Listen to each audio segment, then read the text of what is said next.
Hi, today we are going to talk about functions. For some relations, we can actually define the relation as a function. And in order for the relation to be a function, it has to satisfy the following definition, which says for each value of x, there is only one value of y. So in order to see that, you can graph the function's equation or the equation for the y and see if the graph passes the vertical line test. And if you graph this by yourself or in your calculator, then you will see that this equation has such graph that when you run through a vertical line test, you will see that the vertical line only passes the graph at one point at each time throughout the entire domain. That means that your vertical line test passed. Hence, this equation is a function. Now, let's try graphing the second equation. This is a circle's equation. This means that your circle has a center at 0, 0 and your radius is equal to 2. So when you graph this, you will have to mark your center and mark 2's and just simply draw your circle. And when you run a vertical line over the circle, as you can see, you see how there are more than one point? That means that this equation is not a function. It's not a function. Okay? So simply by graphing them, you can tell whether the given equation is a function or not. So you now may pause for a bit, and why don't you try graphing the rest of it in your graphic calculator and try to circle the ones that are functions. All right. Have you tried? Now, this is a linear function because as you already have graphed, I hope, it has a linear line, right? So this passes the vertical line test. So this is a function. So I'll be circling all the functions. Though, if you graph the third one, you will probably see that it is a parabola, but going to the sideway. Hence, you see how it does not pass the vertical line test? So this is not a function. This is a function and not a function. Yes, yes. And finally, this too is a function. So now, this is not the only way a relation is shown. Well, sometimes they actually show the relationship between x and y, well, in terms of table of values. So that it's showing the coordinates, right? So that it can be given as 1, 2, 0, -1, and, well, 2 and 3. What does that mean? It means that your coordinate x1 is paired up with a value 2. How many y does 1 have? Just 1, right? What about 0? Just 1. What about -1? Just 1, right? So this 2 is a function. But if your, well, table values goes this way, right? For example, you have 1, 0, and 1 again. And this is paired up with 2, this with 3, and this again with -1. What does that mean? It means that your value x has two different values of y, 2 and -3. That means that this is not a function because, as you can remember, hopefully, that, well, your functions have only one value of y for each x. Okay? So just please remember, you can always check whether the given relation is a function or not by simply checking the graph, or if you don't have the graph, then you can just check how many y's there are for each given x. All right? So technically, your number, well, elements given for the x should never, right, be, well, less than the y. Well, which means that if you have, well, another way, look at this, guys. If you are having 2 and 3 as your elements for your x, right? And if you have your y as 1, 2, 3, for example. So you have more y's, right? More y's means what? Means that, well, one of the x, right, must be paired up with more than one y. That's what it means, all right? Which means that your x has two different y's. So it's not a function, okay? So your x should always be well, equal to or more than the number of elements for the y. All right, now, I hope you understand what a function is. Well, the best way is actually to run a vertical line test. All right, so if you just simply remember this simple test, then well, I'm pretty sure that you will have no trouble understanding what a function is. All right, now, so if you think about it, the most confusing part for students is sometimes understanding well, between some really complicated looking graph. You know, like when kids see a piecewise function, or when they see, for example, well, something that is very, well, complicated, they just assume that maybe it's not a function. Well, for example, you know, a function can be given as any relation, all right? Well, this does pass the vertical line test. So no matter how many turning points it has, it still is a function.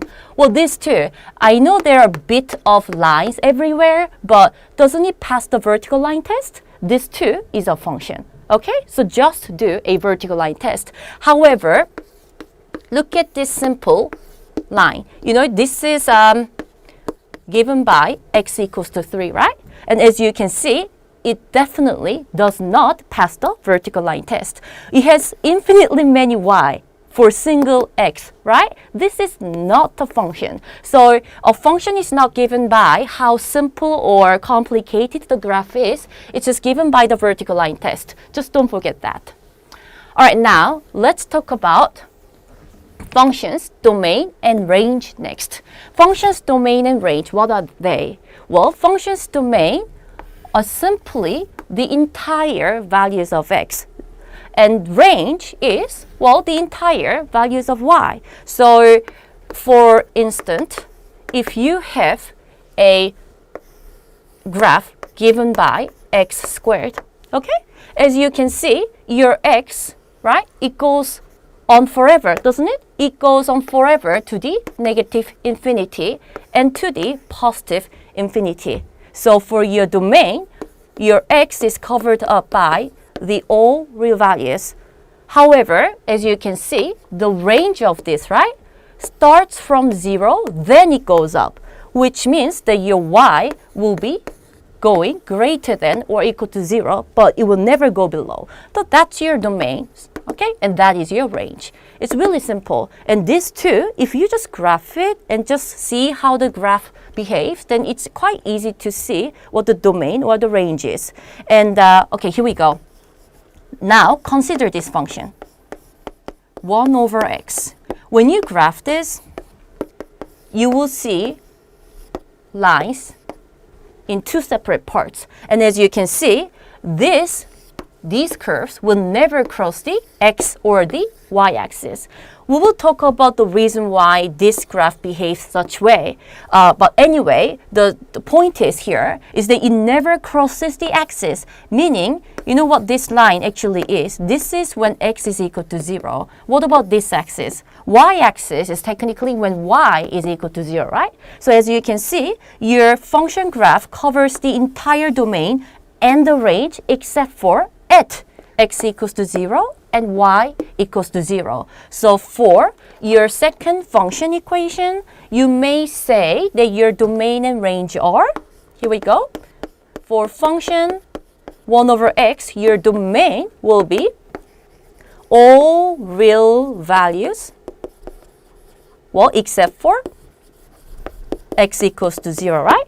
And for your range, well, it can be all real values except for y equals to 0. Okay? So if you just simply graph it, it's quite simple to understand what the domain and the range of the function is.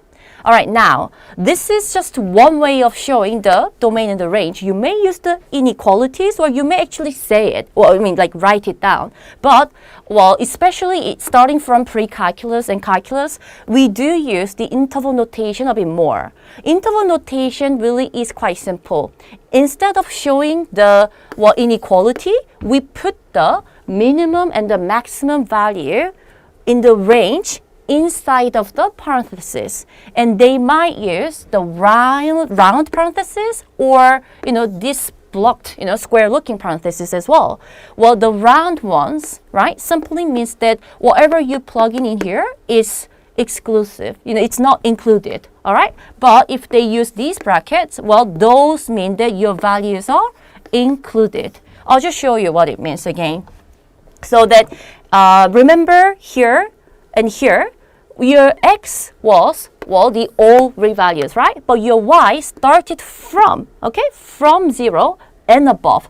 So what is the smallest value that you can have for your y? Isn't that 0? And isn't that including the value 0? So that we use this square looking bracket, okay? But what is the maximum value here? Well, do we have a maximum value? We don't, right? Because it's going on forever, meaning that it's heading to positive infinity. So if it's heading to positive infinity, well, I mean, it is, technically going to infinity, right? But infinity is not something that we can have, so that we have to use the round ones. We can't include it. All right, now, and for this one, it's everything but 0, right? So what you can say here is that for the domain or for the range as well here, it's everything but 0. So if you think about it, it starts from negative infinity up to 0, not including, and also it goes from 0 to positive infinity. So this can be the interval notation given for the domain and the range for the second function. All right? Okay, now, so if you simply don't, understand still, then, we may just run a few examples. As you can see, like for example, if your x goes from -1 all the way to 5, but if the values do not include -1 and 5, then you simply use round brackets and you just put your smallest value, -1, and biggest value, 5, inside of the bracket. And for the second example, 12 is included, right? That's why here this bracket is round, but this one is not.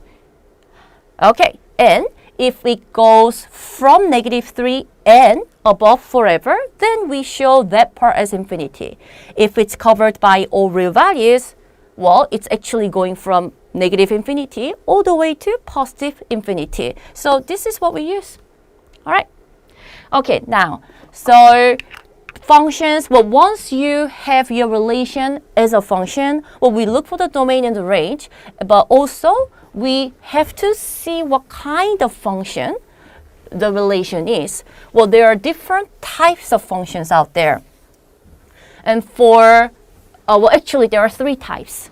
There are 3 types because one of them is called as an even function, and another one, well, that's called as an odd function. And well, the third one is actually, well, the ones that is neither even nor odd. So that's not very special. These two are very, very special. And well, here are the definitions for even functions and odd functions. What does this mean? Guys, if you think about it, if you think about the meaning of f of x and, well, the x, right? The x is basically what you plug in, the input value, right? And what is your f of x? F of x basically means whatever you plug in as input, the f, the function equation, will give out some outcome from it. So I mean, that is usually the output, hence the y value, right?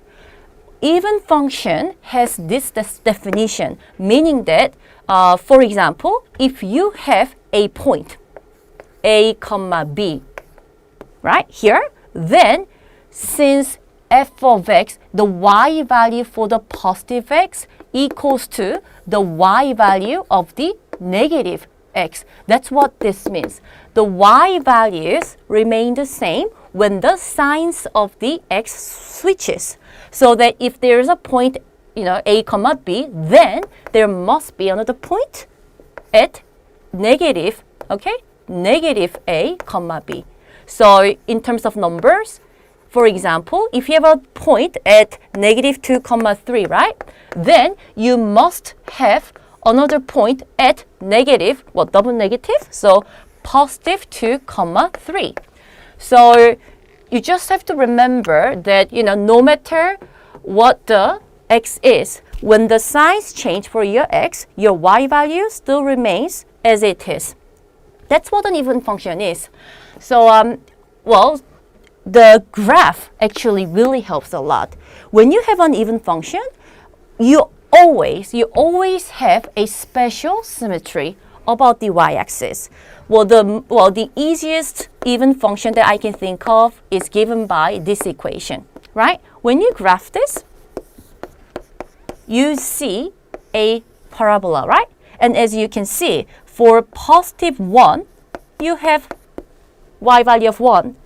And for negative 1, you also have a y value of 1. And as you can see, since x, your input x is squared, no matter what you plug in as your x, right? The y value will be the same for the positive and for the negative of the same value. Well, 4 and 4, right? So as you can see, it satisfies the definition of an even function. And better yet, since the function definition for even function is been satisfied, you can simply say that this graph has a line of symmetry about the y-axis. So what is a line of symmetry? For those who forgot, let me just remind you. Line of symmetry basically means that when you fold the graph in half about the line of symmetry, what will be overlapping perfectly, or that if you reflect one side to the other side, well, it is a matching graph. So that's what an even function is, and hence x squared. Oh, I kind of lost my function equation. My x squared is an even function, therefore. And then, well, obviously, function equations are not as simple as x squared all the time, right? Sometimes you have more than one term, so that you might have a polynomial equation, for example, with negative 3x to the 6 plus 5x to the 4th power minus 10, right? So how are we going to graph that? I mean, if you have a graphic calculator, it won't be so hard, but imagine not having your graphic calculator. Then how can we check? Are we going to check this definition by plugging in infinitely many x's into the equation?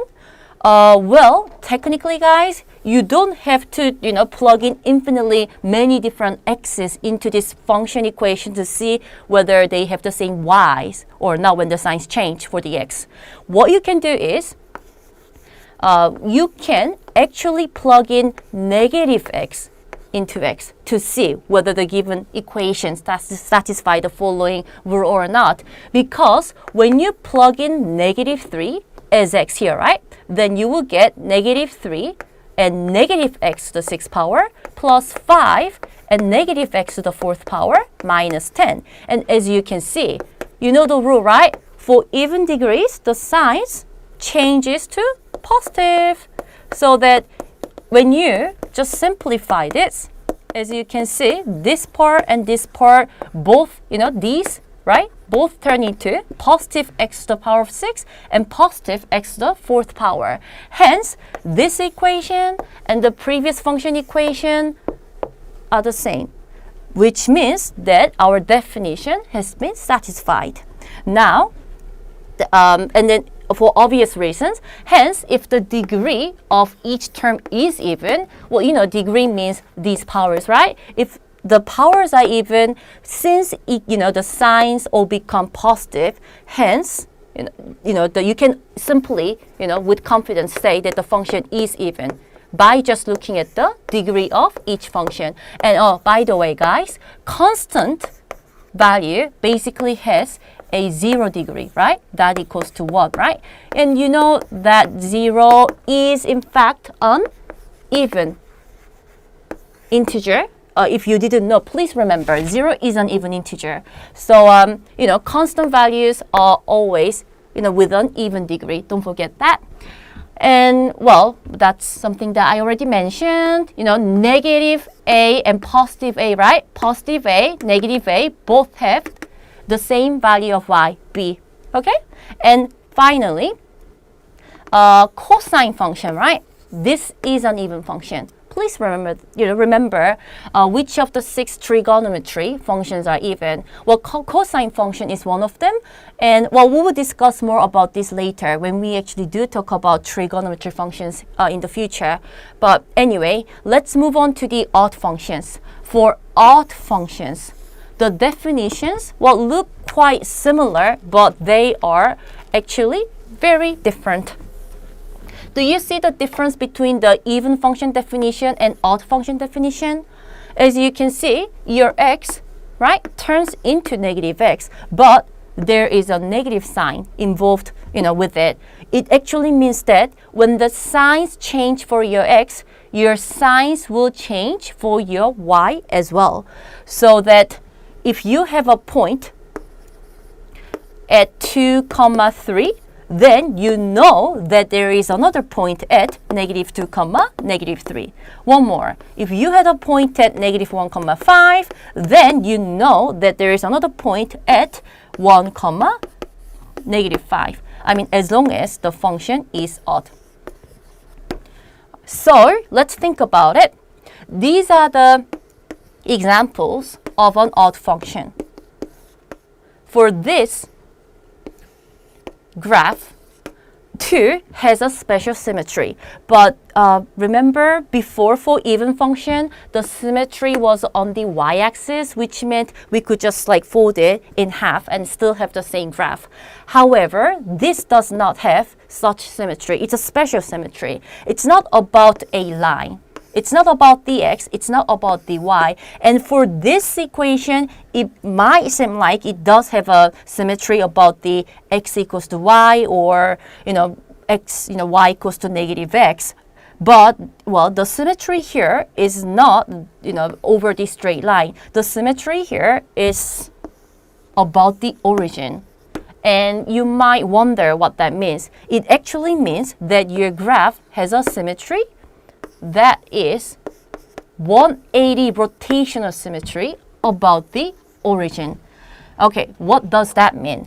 It means that when you rotate your graph 180 degrees about the origin, you will still have the same function graph as before.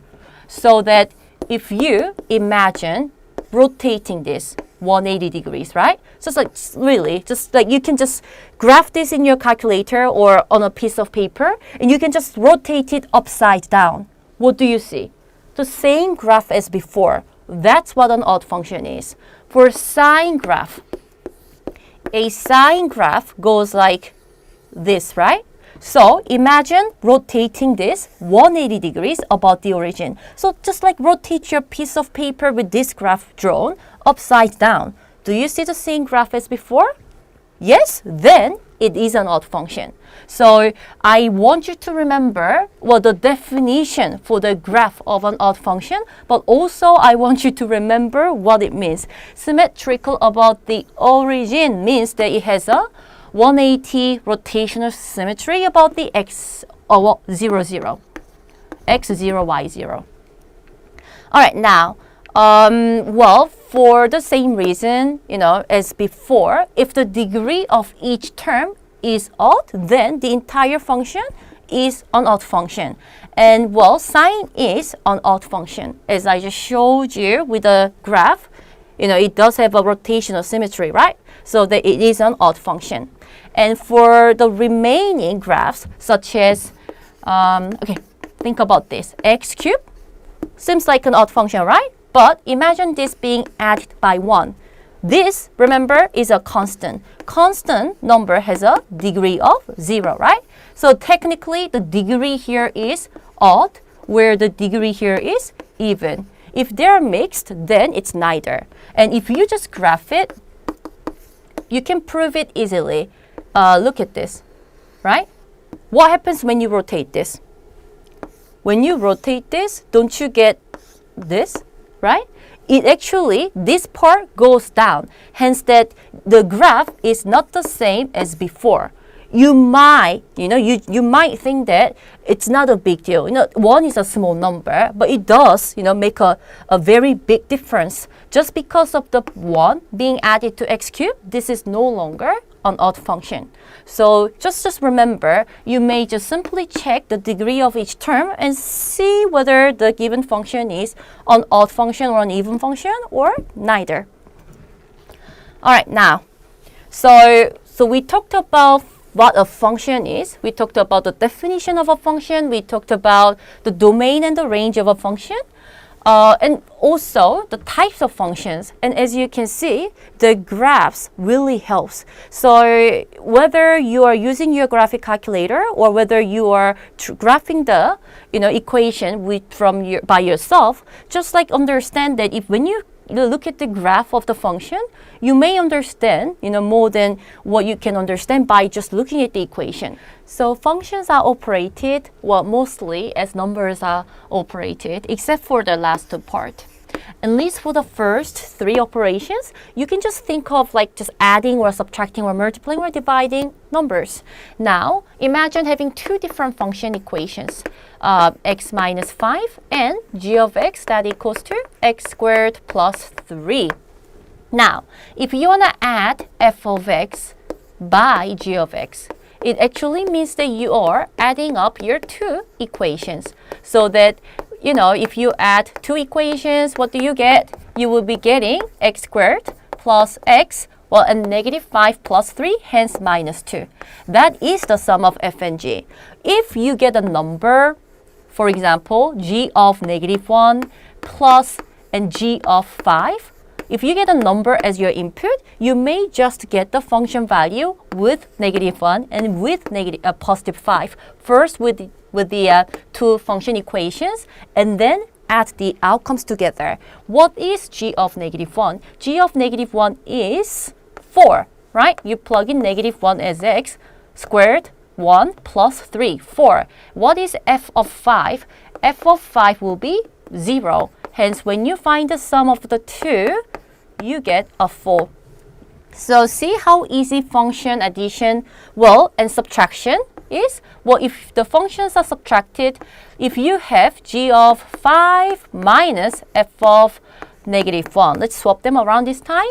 You see how you get 25 plus 3, 28 minus negative 1 minus 5. So that is, guys, please be careful when you subtract about your sign, that it is minus negative 6, so that when you add it, it's double negative, so you have to add it, right? You get positive 34. That's how you add or subtract two different functions. When you are multiplying, it's pretty much done in the same way. Multiply f of x by g of x. Or sometimes they actually write this f dot g with x, which means the same thing. It means that you will have to multiply x minus 5 by x squared plus 3. And all you have to do is just FOIL. All right? So x times x squared is x cubed times negative 5, x squared, and then 3x, finally minus 15. That is the product of f and g. All right, now with numbers too. So if you have f dot g with x in it, you may just remember that. This is a simple rule, but then people do forget what it means, and then they go like, oh, what do I do? There's only one x next to g. What does that mean? It actually means that since they do have a common x, they've just like factored it out. Just imagine it, that way, and they still want you to multiply the two functions. Just remember that part. They don't necessarily have to write x next to each of the function notation. Now, so if you see f dot g with 1, it actually means, what does that mean? It means that your x for your f is 1 and for g2 is 1. That's what it means, okay? So that what is f of 1? That is negative 4. What is g of 1? That is positive 4. Hence the product will be negative 16. Now, division. Division is done in terms of, you can just write f of x over g of x, but you can also write f slash g. Usually with numbers, this means dividing, right, of x. So if you apply this with our equations, you will be getting x minus 5 over x squared plus 3. That will be the quotient of the function between f and g. All right, now, for this though, you may plug in a number, so you can have f over g of, say, 3, then you will be having -2.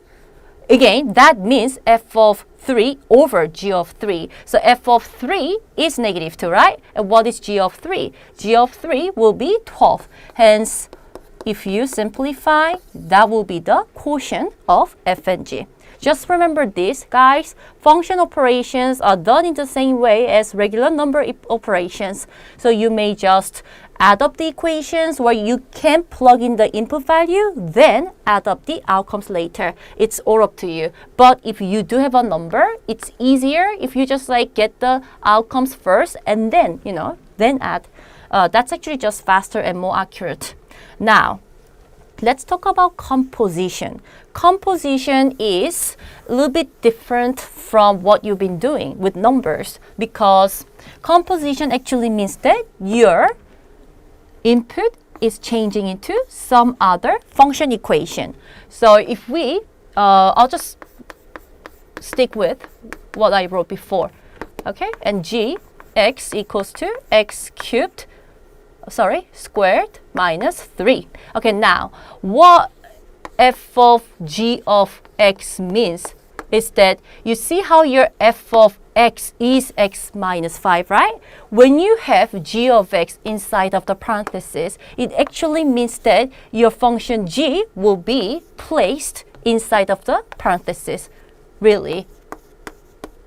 So that if you think about it, your function equation says that whatever you have here will be subtracted by 5. So what you have to do is you need to replace this as your x from the previous function. Hence, you will be having this instead. Did I put plus here? Sorry. This instead. Hence, x squared plus 2 will be the composition between f and g. Now, if I swap around the order, the outcome will change because this time I'm plugging in function f into my x for function g, so that I'll be putting x plus 5 in here, right? And since your x is supposed to be squared here first, you will have to square the entire x plus 5. Then subtract 3 afterwards, so that you will be getting x squared plus 10x plus 25, and don't forget the minus 3. Hence, that will be the composition between g and f when the order is changed. You see how the answer is very different from the above? When the orders are swapped, the outcome will change. Well, for most times, it does change.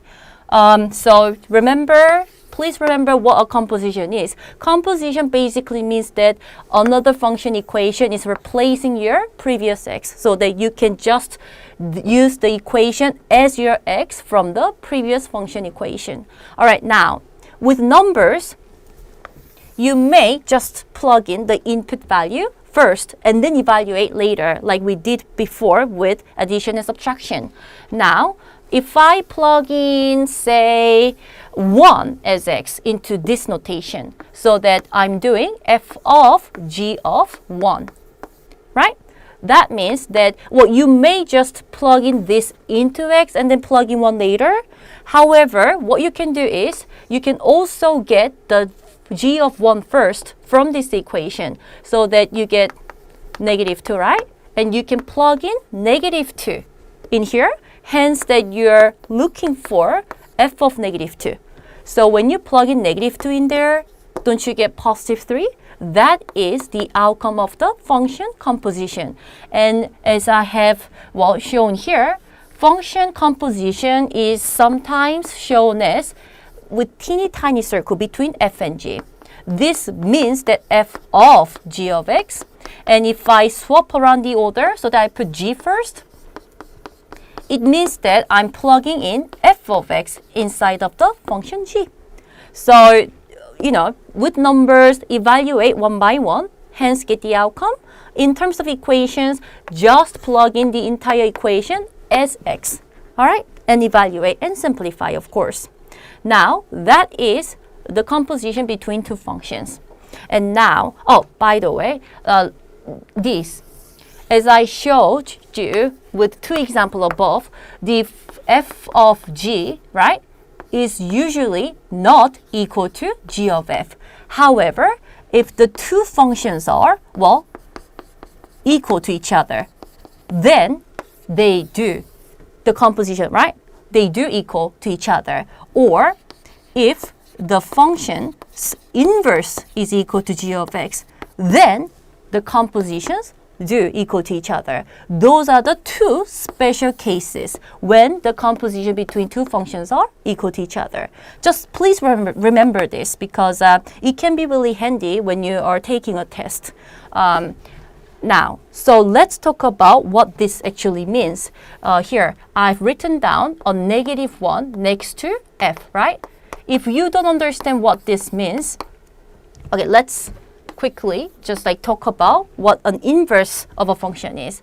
The -1 means that the function's inverse is, given here, not the function itself. This is a notation that we use to show inverse of a function, inverse function. All right, now, so what is an inverse of a function? I told you for the above three, the operations are we run the operations the same way we run operations with numbers, and however, for the inverse functions, for example, inverse of a number. Remember what inverse of a number is? Inverse of a number is 1 over a. So that if you have 2 to the -1, that meant 2 over 1. However, inverse of a function does not mean, all right, it does not mean 1 over f of x. It means something else. Okay, so inverse of a function means that your x, your domain x, and your range y are switched around, so that what used to be your x becomes the y for your inverse, and what used to be your y becomes the x of your inverse function, so that the entire domain and the range are swapped. So if you have a function equation, say x minus 5, right? Then if you want to get the equation for the inverse of this function, what you have to do is, well, take the steps, all right? First of all, use y instead of f of x, and step 2, swap them around. So x and y are swapped. Okay, these are swapped, and then finally, you need to solve it for the new y, so that you will be getting x plus 5 equals to y. And that, once you solve your new y, whatever you get on the other side is the equation for your inverse function. So that's how we get the inverse equation of a function. Now, the graphs of an inverse of a function has a special symmetry with the actual graph of the function. Like, for example, if you just graph x squared, f of x equals to x squared, if you just graph x squared for the domain, let's just do positive domain. Well, by the way, this means, remember what domain meant? Domain is the entire values of x that your function have. So if I set my domain as positive x only, greater than or equal to 0, it means that I'm ignoring everything from the negative side of the x. All right? So just remember, this simply means that only take account for the positive part. So 0 and positive, this is what my function is. Now, if you want to look for the inverse of that, right?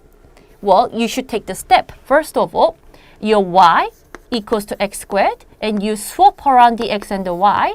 So when you solve it for the new y, as you can see, you will be getting positive or negative of square root of x. However, if you think about it, remember how my x is supposed to be positive only. And remember, I told you the difference between the function and its inverse is swapping around the x and the y. My x for the function is positive, so then my y for my inverse should be positive as well. So when you graph this, you will see a graph that goes like this. Okay, so if this is the graph of the inverse function equation, do you see something special between the two? You see how they have a line of symmetry about the y equals to x. So here, we already talked about two special symmetry. One was about the even function, two about odd functions. This is the third one.